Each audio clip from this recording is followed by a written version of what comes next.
Halo, selamat datang di channel Zona Ukom. Hari ini kita akan membahas 10 contoh soal uji kompetensi perawat nurse. Bidang khususnya adalah keperawatan intensif, di mana kita akan fokus pada materi keperawatan intensif kritis, lengkap dengan jawaban dan juga pembahasan singkat. Kita akan membantu kalian untuk persiapan uji kompetensi nurse atau UKOM di tahun 2025. Oke, kita lanjut langsung mulai dengan soal yang pertama. Prioritas tindakan pada pasien gagal nafas. Jadi kita ada pasien nih dengan kasus pasien dengan saturasi oksigen 86%, kemudian sesak nafas berat. Maka pilihan tindakan mana yang akan dikerjakan? Yang pertama adalah pemaksangan oksigen, kedua suction, ketiga intubasi, atau D pemberian obat bronkodilator. Nah, jika kalian ketemu kasus seperti ini, maka pilihlah option yang C, yaitu intubasi segera untuk mempertahankan kepatenan jalan nafas. Kenapa? Karena intubasi merupakan prioritas utama pada pasien dengan gagal nafas berat. Dan untuk oksigenasi yang optimal itu butuh pencegahan kerusakan organ, sehingga kita membutuhkan intubasi untuk tindakan yang paling tepat. Jadi kalau kalian ketemu soal seperti ini, jawabannya adalah option C, yaitu intubasi segera untuk mempertahankan jalan nafas. Kita lanjut soal yang kedua. Oke, inilah kasus penakta laksanaan pada pasien dengan shock septic, di mana pasien datang dengan tanda vital, tekanan darahnya 80-50 mm Hg, nadinya cepat, kemudian kulitnya dingin. Di mana pilihan tindakannya adalah A. Cairan infus cepat, B. Pemberian antibiotik, C. Pemasangan kateter urin, atau D. Observasi ketat. Nah, kalau kalian ketemu soal seperti ini, langsung aja jawab option A, yaitu pemberian cairan infus secara cepat. Ini tujuannya adalah untuk stabilisasi hemodinamik. Kenapa? Resusitasi cairan awal itu penting untuk mengatasi hipovolemia pada shock septic dan meningkatkan perfusi organ vital. Sehingga kalau kita bisa menangani cairannya, maka kita akan bisa memaksimalkan perfusi dari pasien tersebut. Maka option A. Kita lanjut soal nomor 3. Manajemen luka bakar berat. Oke, ada pasien datang dengan keluhan luka bakar lebih dari 20% luas tubuh, nyeri hebat, resiko infeksi tinggi. Maka, apa pilihan tindakan yang akan kita kerjakan? Yang pertama adalah pemberian analgesik, yang kedua debridement, C pemasangan infus, atau D observasi tanda vital. Nah, kalau kondisi pasien seperti ini, yang kita perlu kerjakan pertama adalah pemasangan infus untuk mencegah shock hipovolemik. Ini sering banget terjadi di unit gawat darurat. Kalau kita ketemu pasien dengan kondisi kritis seperti ini, apalagi luka bakarnya sudah 20% dari luas tubuh, itu sudah harus dilakukan resusitasi cairan, yaitu jawabannya adalah pemasangan infus, karena untuk mencegah shock dan mencegah volume sirkulasi. Oke, kita lanjut soal nomor 4. Ini adalah untuk kasus-kasus yang ada di ruang ICU atau intensif. Pasien intubasi dengan ventilator, saturasinya menurun. Maka pilihan tindakan mana yang akan kalian kerjakan sebagai seorang perawat ICU? A. Periksa posisi tube, B. Tambah oksigen, C. Pemberian obat, atau D. Panggil dokter. Nah, kalau dengan soal seperti ini, maka perawat intensif itu mesti kritis, mesti langsung bisa jawab. Maka jawabannya adalah option A, yaitu memeriksa posisi tube dan patensi jalan nafas. Kenapa? Posisi tube yang tepat dan jalan napas terbuka itu harus dipastikan sebelum kita melakukan intervensi yang lain, apalagi menaikkan oksigen dan lain-lain.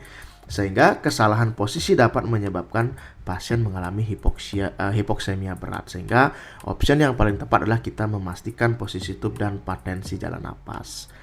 Lanjut soal nomor 5. Tindakan keperawatan pada pasien stroke berat.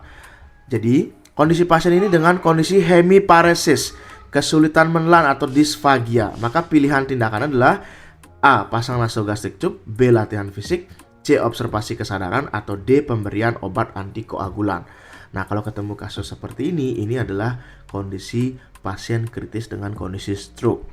Maka jawabannya adalah pemasangan nasogastric tube untuk mencegah aspirasi. Kita tahu dia mengalami hemiparesis atau kelemahan, kemudian ada kesulitan menelan. Kuncinya adalah di kesulitan menelan atau disfagia. Maka jawaban yang paling tepat adalah pemasangan nasogastric tube.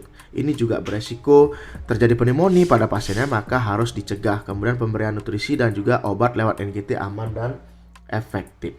Maka jawabannya adalah pemasangan nasogastric tube.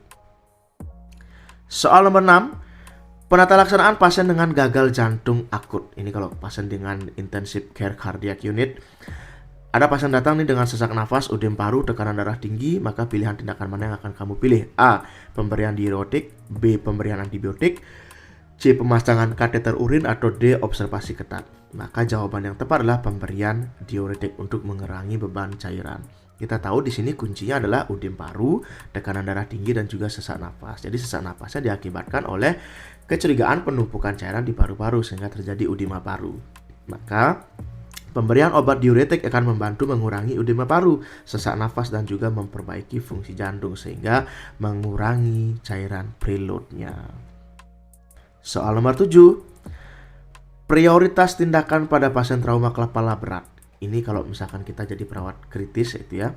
Ada pasien dengan datang kondisi pasien tidak responsif pupil anisokor, indikasi peningkatan TIK atau tekanan intrakranial. Maka apa yang kamu akan kerjakan? A. Pemasangan neck collar, B. Lakukan CT scan, C. Observasi vital sign, atau D. Pemberian analgesik. Nah, kasus-kasus seperti ini kamu harusnya sudah bisa langsung jawab. Maka jawabannya adalah pasang neck collar untuk stabilisasi tulang belakang. Kuncinya adalah ada pasien tidak responsif, kemudian pupil anisokor atau terjadi indikasi peningkatan TIK. Berarti kita curiga ada cedera kepala, baik berat, ringan, atau sedang. Sehingga ketika kita melakukan stabilisasi tulang belakang leher, penting pada trauma kepala untuk mencegah cedera pada medula spinalis tambahan. Soal ke-8, penanganan pasien dengan shock anafilaksis ini sering banget ketemu di UGD ya, atau di perawatan intensif. Ada pasien dengan shock anafilaktik atau reaksi alergi. Pasien datang dengan kondisi sesak nafas, ruam kulit, tekanan darah turun drastis. Maka pilihan tindakan adalah A. Injeksi epinefrin, B. Berikan antihistamin, C. Pasang infus, atau D. Observasi ketat. Maka jawaban yang tepat adalah injeksi epinefrin segera. Kenapa? Karena epinefrin itu adalah obat utama untuk menghentikan reaksi anafilaksis. Kemudian karena efeknya itu salah satunya adalah bronkodilator dan vasokonstriktor. Jadi kalau ketemu kasus-kasus seperti ini, maka kita langsung berpikir bahwa ini tindakannya emergensi segera dan bukan kita membutuhkan observasi lagi, tapi sudah harus membutuhkan tindakan segera, yaitu injeksi epinefrin.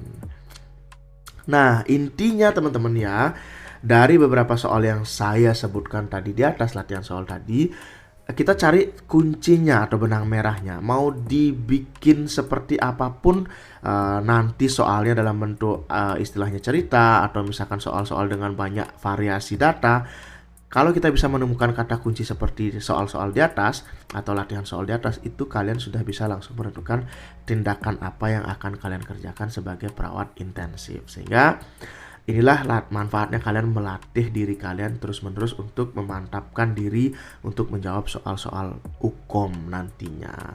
Terima kasih sudah menonton channel YouTube Zona UKOM. Jangan lupa like, share, comment, and subscribe.